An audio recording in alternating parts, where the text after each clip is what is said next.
And welcome to another video. Today it is the 2nd of December, and today I will be going over the Kreminna line and discuss some upcoming and ongoing Ukrainian operations in this region, because I do expect to see some heightened fighting over here, especially as we get into winter and the ground starts to freeze up.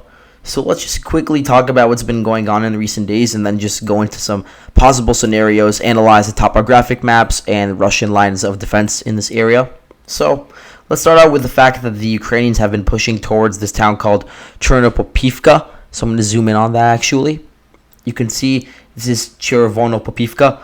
It's pretty close to Kreminna, just to the north along the P66 highway, which connects to some other key towns like Kuzemivka and then even further north towards Kupiansk.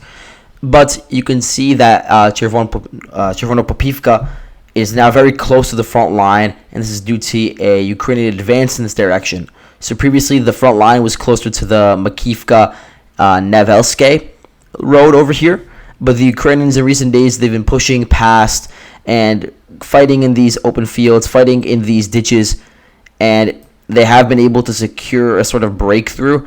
And this is something that is even alleged or claimed by some pro-Russia sources like Wargonzo, and that's one of the Russian sources with the most veracity. And of course, we're hearing from the pro-Ukraine side about this. They are actually saying, specifically the Ukrainian Ministry of Defense, they're reporting that Russia is shelling Topographic. So that would also imply that at least a part of the town is under their control. But I don't know that for sure. For now, what I'm hearing is that the Ukrainians, they are on the outskirts and that they can see the town itself from some of the nearby heights, and that they can see the P66 road.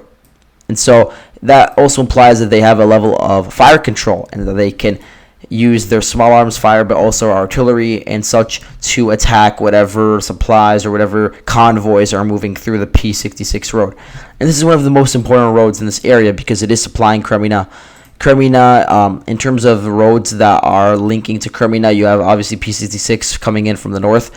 You also have a few smaller ones, a few localized roads coming in, passing through the forests over here. So those could obviously be used if the P66 road gets cut off. So I'm not trying to discount that. There are a few localized roads that actually run right through Svatove and all these towns on the Krasna River, and then they link up to Kreminna, and those are a bit to the east of the P66 road. But again, those are not the main roads, and by overrunning Russian positions in the P66 road, it leaves those backup roads more exposed as well. Of course, you also have this road that links Rubizhny, Lysychansk, Severodonetsk to Kreminna. So yeah, the P66 road is in the most danger right now. So for now, Russia still controls Topographic, but it is being attacked, and I will get into later why this is important. But we've also been hearing about heightened attacks on Ploshchanka. Ploshchanka, it is a town that has been held firmly by the 3rd Motor Rifle Division. We also know now that the Russians are still on the outskirts of Makivka. We've seen back and forth fighting going on over here, but based on geolocated footage, we know that the Russians are still operating on the roads in this area. So the 66th Ukrainian Brigade, it hit Russian positions in here, so we know that they're still in the outskirts. Okay. So I want to now go into some future ship scenarios because we've been seeing a Ukrainian buildup in this area that I will get into. We're seeing a lot of troops being replenished following the Le Mans campaign. We're seeing a lot of new units being mobilized from the recently taken areas in Balaklia, for instance, Izium, for instance. We have places around Chuhuiv, Veliky Borluk, Vovchansk. All these towns that were taken. About a third of Kharkiv was retaken by the Ukrainians, maybe a bit less. And in these areas, you don't have that many young men, but you still do have some young and middle-aged men that could be mobilized. So all the men over 18 in these recently taken areas, they are being sent to military training centers, and they're being integrated into Ukrainian units. Of course, they are not the most combat effective, but they do serve to hold the line and then potentially operate on the rear whenever Ukrainian forces, whether they be from freed up units from Kherson or from some other fronts, are moved into Luhansk, and they'll actually launch the offensive. So in terms of units moving into the Luhansk front. I'm going to go over some of them. You have over here stationed around Izium the 47th Separate Battalion. So this was I think it's a volunteer unit that was formed in Kiev. So they are pretty well trained. They have some good forces over there. There's also the 57th Motorized Brigade. I wrote here that they are battle hardened following their successes in Kherson. So now they're being moved towards the Luhansk front. I don't know if they're actually on the front line yet. I heard recently that they were around Havrylivka. Havrylivka, a lot of units are stationed there before they cross over the Oskil River towards the actual fighting. Of course, you have the 14th. That's not the 14th. This is the 14th Separate Mechanized Brigade. So the 14th Separate Mechanized Brigade, it has some units that are stationed around Hranikivka, Dvorichny, but some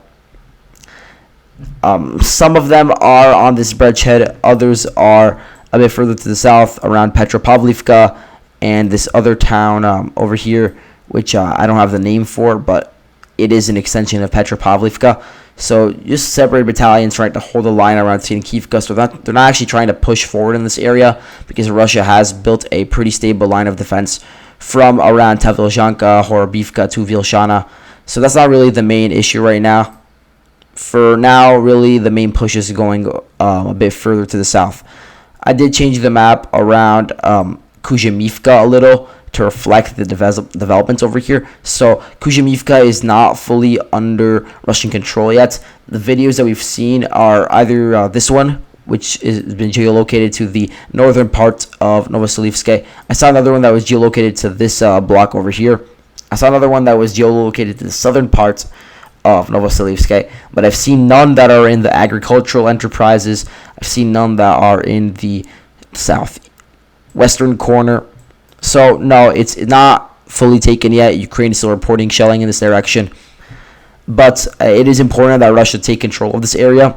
The reason why is because Novoselivske does give the garrison in Kuzemivka a bit of breathing room, and Kuzemivka is an important logistics hub in general. So they don't want to keep it under control. They don't want the P66 highway. They don't want Ukraine taking over the P66 highway, basically. And they do already have control of parts of it, like in between the Kislivka and Kuzemivka line. The Ukrainians do probably have at least fire control over the P66 highway, but really the P66 highway is more important further south. In terms of the situation in Kislivka, I don't know why the map looks like this, but these two towns, Stepova, Novoselivka, and Ivanivka, they should both be under Ukrainian control. And this is based on the fact that Ukraine has been advancing in recent weeks in this area, and I never really got to updating the map. And it is actually possible that they're in control of Yahidne, Zatishny, and Orleanske. I don't actually know, because we've never seen any footage from these towns, but we do have Ukraine reporting that they have been shelled by Russia. And we actually got a video of destroyed Russian equipment in the area. I think it was filmed by a Ukrainian soldier, which is why I'm inclined to believe that Yahidne is now actually under Russian control. And here you can see that the video description says that there were 3 units of equipment destroyed. One was an Oregon MLRS system, and then there were 2, quote, special vehicles that were destroyed. And yeah, this is just south of Yahidne, so it would imply that Yahidne is under their control. If it is, then this is probably what happened. The Ukrainians pushed from their positions further to the west, took over the ditches, and then reached the road around Orleanske. And from there, they probably flanked the garrison in Yahidne and Zatishny, pushing them back to Novotarasivka. And really, this would put the garrison in Kislivka in dire straits, because Ukraine would have control of the northern flank. And so if that actually happened, which I don't know for sure, then there's probably a good chance that the Russians have left Kislivka, and that it's either under Ukrainian control or that it's in a sort of gray zone right now. And so I don't think Russia's intention was ever to hold the line at Kislivka for that long. So they do have another line that is a bit further to the east, around Novotarasivka. And so you can see that they have the Kobilka River over here. It is pretty narrow, but it is a good line of defense to be centered around. So that might be the new line that Russia is hoping for in this sector. Okay, now let's get into the potential Ukrainian attacks a bit further to the south. So we're seeing the Ukrainians building up in here, getting resupplies, building new repair posts around Kharkiv Oblast, basically replenishing their forces. And so a lot of people are saying that this is in preparation for an offensive operation in Luhansk. We've also seen the Russians build up a lot of defenses that I'm going to get into in a second. But a big part of Ukraine's plan in this area is to reach this town over here called Krasnoyarsk. And the reason why this is important is because the Russians, their lines are mainly focused around ditches on a smaller scale, but then on a larger scale, they're focused around highways or key roads and minor rivers. And so you can see this here with Krasnoyarsk. So this is on a river. There are a few bridges over here that are important. For instance, this one, which is across the Krasna River. So this bridge is actually destroyed, and we don't know who destroyed this bridge, but it is important to know that this is pretty bad for Russian logistics because this bridge is important for supplying their positions that are to the west of the Krasna River. Of course, they can bypass it. My point is that Ukraine wants to get over this bridge, get over the Krasna River, and get a bridgehead probably in this area because it is a good position, and I'll show why.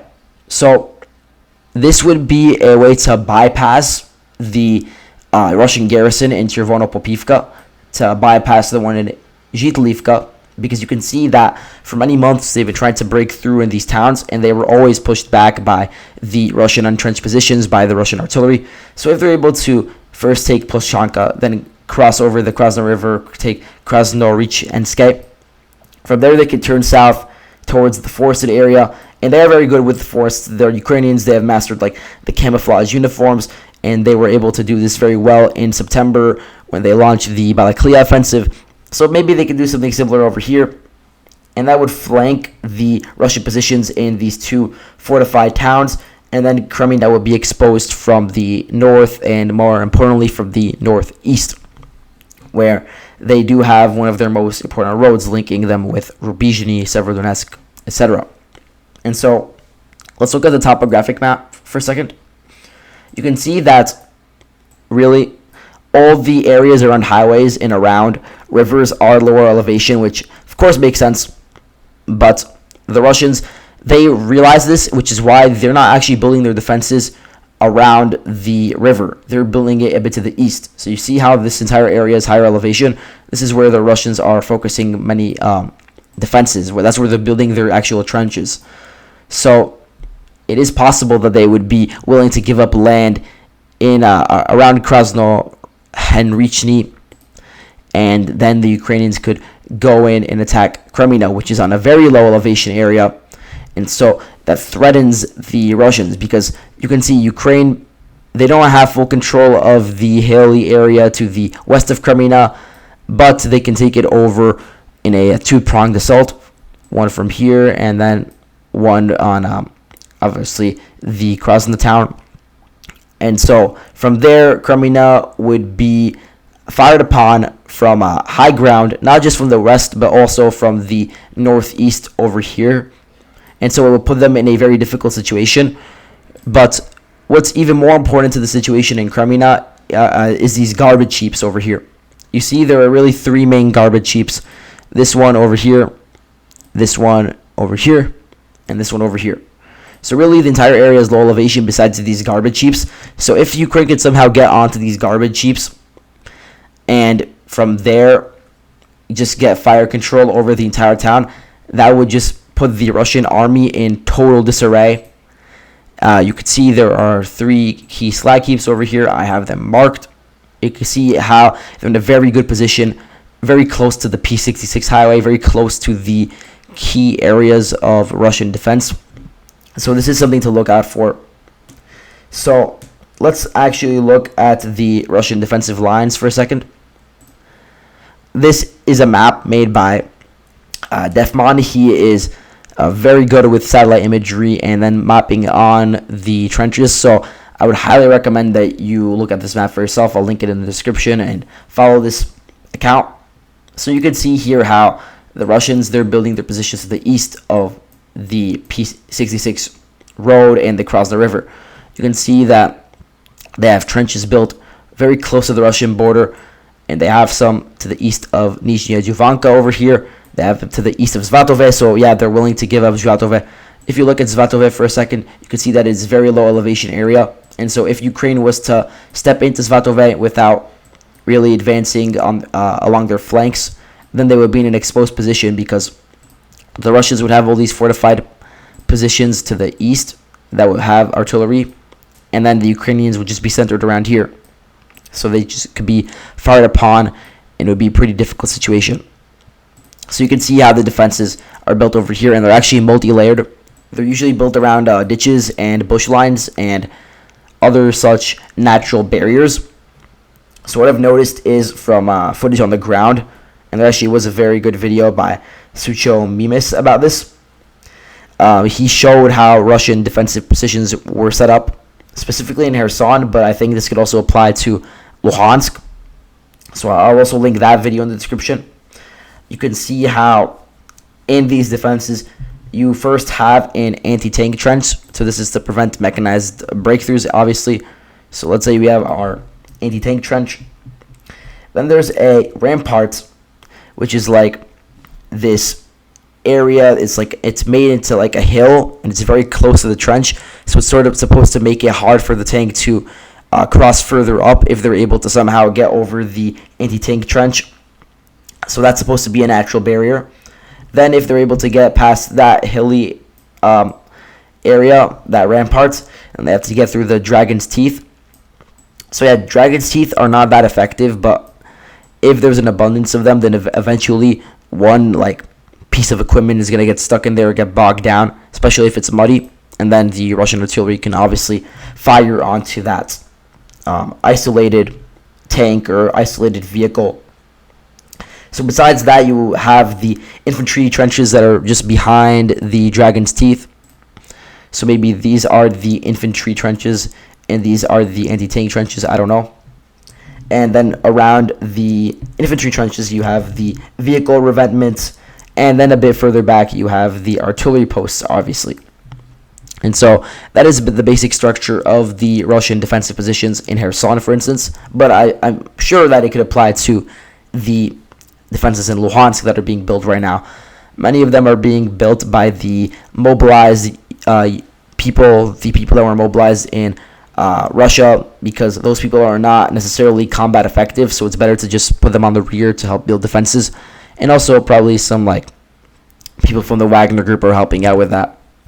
You could see that very interestingly, the defenses in Donetsk are also being built. So that could imply that the Russians, they want to make sure that their rear is very solid, even in a place like Donetsk where they do have the initiative. So I found that really interesting. And you can see their line being built from Vozdivenka all the way up north to a place like Mykolaievka. So make of that what you will. But all in all, the situation is now not changing that much. But I do expect it to change once the ground freezes and it becomes less muddy. I would expect most of the breakthroughs to occur in the southern parts if the Ukrainians succeed. And I wouldn't see it really happening in the north because Russia, first of all, is very fortified over here. It is closer to their border. And just due to the fact that the terrain here is even more rugged than it is in central Luhansk. And so we'll see what happens over here. Both sides are dug in. Both sides have some strike forces planned. So it will be interesting to see what goes on in this front over the next few months. So thank you all for watching, and I'll see you later.